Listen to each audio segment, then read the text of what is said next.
Assalomu alaykum tibbiyot instituti talabalari va shifokorlar. Men nevrolog Marhamat Doniyorbek Abduxtorovich. Bugun sizlar bilan nevrologiyaga oid video darslarimizni boshlaymiz. Bilamiz, nevrologik kasalliklarni yoki o'sha umuman olganda nerv sistemasiga ta'sir etuvchi dorilarni o'rganish uchun bizda asosan nerv sistemasini anatomiyasini bilishimiz kerak. Shuning uchun dastlabki 3 ta darsda men sizlar uchun faqat neyroanatomiyaga e'tiborni qaratdim. Manbamiz how to implement neuroanatomy through clinic cases va bizdagi rejalarimiz bugun sizlar bilan nerv sistemasini tasniflab olamiz. Nerv sistemasini embriologiyasini ko'ramiz. Nerv sistemasini tarkibiy qismlarini, fazodagi kesmalarni qator ko'rib chiqamiz. Nerv sistemasini hujayraviy tuzilishi, neyromediatorlar, oq va kulrang modda, simpatik va parasimpatik nerv sistemalari bilan tanishib chiqamiz. Biz nerv sistemasini o'rganishdan oldin nerv sistemasini klassifikatsiyalab olamiz. Dastlab ikkita katta guruhga bo'lsak bo'ladi. Bular nerv sistemasi va periferik nerv sistemasi.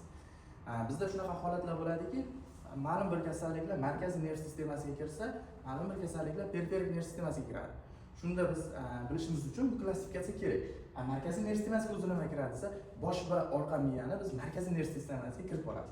Periferik nerv sistemasiga nima kiradi deydigan bo'lsak, periferik nerv sistemasiga bizdagi bosh va orqa miyadan qolgan barcha qismlar bizda periferik nerv sistemasiga kiradi. Ya'ni u bo'lishi mumkin orqa miyadan va bosh miyaga kiruvchi va chiquvchi nervlar bo'lishi mumkin yoki chigalar, barchasini biz periferik nerv sistemasiga. Markaziy nerv sistemasiga esa bosh va orqa miyani kiritib olamiz. Shu bilan birgalikda ba'zi bir adabiyotlarda ko'rishimiz mumkin, nerv sistemasini 3 ta katta guruhga bo'lib o'rganiladi. Bular markaziy nerv sistemasi, periferik nerv sistemasi va avtonom nerv sistemasiga bo'linadi. Avtonom nerv sistemasi ham darsimiz oxirida ko'ramiz, simpatik va parasimpatikga bo'linadi. Ya'ni avtonom o'zini nomi bilan ma'lum, bizni ixtiyorimizga bog'liq bo'lmagan nerv sistemasi hisoblanadi. Xo'p, endi kelinglar, sizlar bilan nerv sistemasini embriologiyasini ko'raylik. Mana bu yerda 5 haftalik embrionni tuzilishi. 5 haftalik embrionda 5 ta pufakchasi bo'ladi. Biz uni nomlab olamiz. Ya'ni bu bosh miyani shakllanishi. Bosh miya shakllanishida 5 ta qism bo'ladi. Prozencefalon. Prozencefalonni ham o'zi 2 ta qismga bo'lib olamiz. Telencefalon va diencefalon. Undan keyin mezencefalon, rhombencefalon va spinal cord, ya'ni orqa miya. Endi ko'rsak, rangga qarab moslasak bo'ladi. Bizdagi prozencefalonda nima rivojlanadi keyinchalik desa, prozencefalonda bosh miya yarim sharlari, bosh miyaning kulrang moddasi va oq moddasi, shu bilan birgalikda bazal gangliyalar. Bularni keyingi darslarimizda chuqurroq o'rganib ketamiz. Hozircha shunday qismlar bor ekanini o'rganib ko'rsak, shuni o'zi yetadi. Undan keyin diencefalon bor. Diencefalonga nima kiradi desa, sizlar bilasizlar, talamus, hipotalamus va epitalamus. Ularda joylashishini ham ko'rib chiqamiz. Endi keyingi qismga o'taylik. Mezencefalon, ya'ni midbrain degan bo'ladi. Unda nimalar rivojlanadi desa, miya oriqchalari va o'rta miyani tektum va tegmentum qismlari rivojlanadi. Va keyingi qismga o'tyapmiz, rhombencefalon. Rhombencefalonda nimalar rivojlanadi desa, miya ustuni. Miya ustuniga nimalar kiradi desak, biz bilamiz, o'rta miya, ko'prik, uzunchoq miya. Bular qayerdan rivojlanyapti desa, bizdagi rhombencefalon qismidan, ya'ni mana rhombencefalon qismi. Shundan keyin oxirgi qismi, ya'ni spinal corddan orqa miya o'zi rivojlanadi. Mana bu 5 haftalik embrionni tuzilishi. Ko'radigan bo'lsak, mana 5 haftalik embrionni ko'rinishi bo'lsa, mana bu kattalardagi bosh miya yarim sharini ko'rinishi. Bu yerda nima ko'ryapmiz desa, bosh miyani yarim sharlarini kulrang moddasi va bu yerda biz ko'ramiz qadoqsimon tana, bazal gangliyalarni, talamus va bizdagi miya ustunini ko'rishimiz mumkin. Bularni bir boshdan ko'rib chiqamiz barchasini. Bazal gangliyalarga o'zi nima kiradi deydigan bo'lsak, bazal gangliyalarga nucleus caudatus, putamen, globus pallidus, subthalamic nucleus, substantia nigra kiradi. Bularni bir boshdan ko'rib ketamiz. Endi bizda aytyapmanki, ko'rdilaring, bizda o'rta miyada tektum va tegmentum qismlari bor.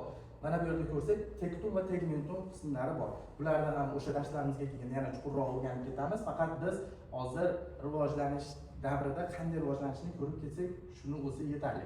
Kelinglar, sizlar bilan endi 3-rejamizga o'taylik.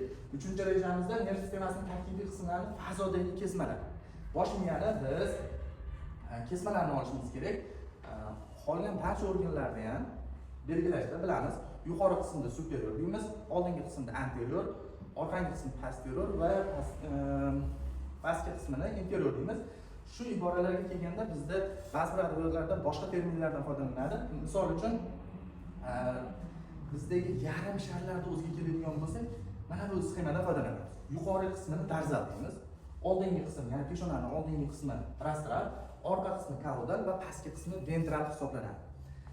Endi bu tushunarli. Endi bizda stolga kelganimizda, ya'ni miya ustuniga kelganimizda mana shu iboralarimiz 90 gradusga burilib qoladi. Shu sxemamiz 90 gradusga burilib qoladi. Ya'ni orqa tomonda darzal deymiz, mana ko'ryapsizlar, pastki qismi kaudal, yuqorigi qismini rostral, oldingi qismini ventral deb olamiz. Tushunarli bo'lyapti degan umiddaman. Endi mana qaranglar, bizda keyingi qismga o'tadigan bo'lsak, bizda tekshiruvlarda, kompyuter tomografiya yoki MRTlarda bizda kesmalar bo'ladi.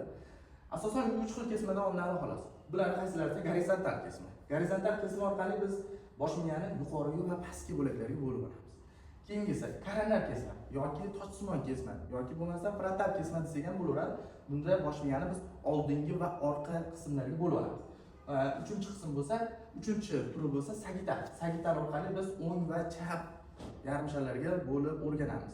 Ya'ni MRTdagi kesmalarni ko'radigan bo'lsak, mana bu uchalasi bitta insonga tegishli MRT xulosasi. Bunda ko'ryapmiz, ma'lum bir ishemik o'choq va ularda har xil kesmada ko'rinishi turlicha. Misol uchun gorizontal kesmada ko'rinishi, keyin koronar kesmada ko'rinishi va oxirgi holatda sagital kesmada ko'rinishi. Sizlarga tushunarli bo'lyapti deb umiddaman. Endi xo'p, biz endi nerv sistemasini klassifikatsiyasini ko'rdik, kesmalarni ko'rdik. Endi biz hujayraviy tarkibiga o'tamiz. Nerv sistemasining tuzilish birligi nima desa, neyron deymiz. Xo'p, endi yana neyrondan tashqari nima bo'ladi desa, glial hujayralar, neyroglialar. Neyronlarning vazifasi impulsni tashish bo'lsa, impulsni qabul qilib tashish va analiz sintez qilish bo'ladigan bo'lsa, glial hujayralarning vazifasi shu neyronlarni oziqlantirib turish, struktura va o'lgan neyronlarni ma'lum bir miqdorda tozalash vazifasini bajaradi. Endi bu neyronda o'zini tarkibiy hujayralar, tarkibiy qismiga nimalar kiradi? Hujayrani o'sha tanasi bo'ladi, neyron tanasi, aksoni va dendriti bo'ladi. Endi bularni hozir ko'rib chiqamiz. Neyronda qanaqa turlari bor degan savol tug'iladigan bo'lsa, neyronda asosan multipolyar, ya'ni unda nima bo'ladi desa, bir qancha dendritlari bo'ladi va bitta akson bo'ladi. Ya'ni dendritlar ma'lumotlarni, xabarlarni oladi, informatsiyani va bitta akson orqali ketadi.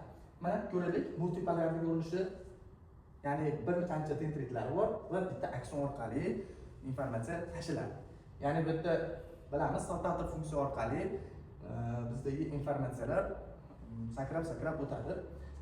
Endi bipolyar nomidan ma'lum, bunda bitta akson va bitta dendrit bo'ladi. Mana ko'rishlaringiz mumkin. Bu qayerda bor desa, bizda misol uchun to'rt pardada va hidron nervi bipolyar neyronlardan tuzilgan. Uchinchisi bo'lsa pseudonupolyar. Bunda nima bo'ladi desa, bitta aksondan ikkita qism ajraladi. Ya'ni o'z nomi bilan soxta unipolyar nomi bilan ko'rasizlarmi farq qilishni. Ya'ni bunda bipolyar, bunda pseudonupolyar ko'rinishda neyronlar. Multipolyar qayerda uchraydi desa, bizda bosh miyamizda yarim sharlarda asosan po'stloq qismida ko'plab multipolyar neyronlarni topishimiz mumkin. Endi ko'rinishi, hop, endi aksonlarda mana ko'rasizlarmi aksonlarning tuzilishini. Aksonlar o'ziga yarasha mirin qobiqlarini o'ralgan. Sizlar fiziologiya kurslaridan bilasizlar, mirin qobig'ining vazifasi nerv impulslarini o'tkazishni tezlashtirish. Endi biz qanaqa qilib mirin hujayralarini ajratishimiz mumkin desa, ikki xil hujayralar bo'ladi mirinni hosil qiluvchi.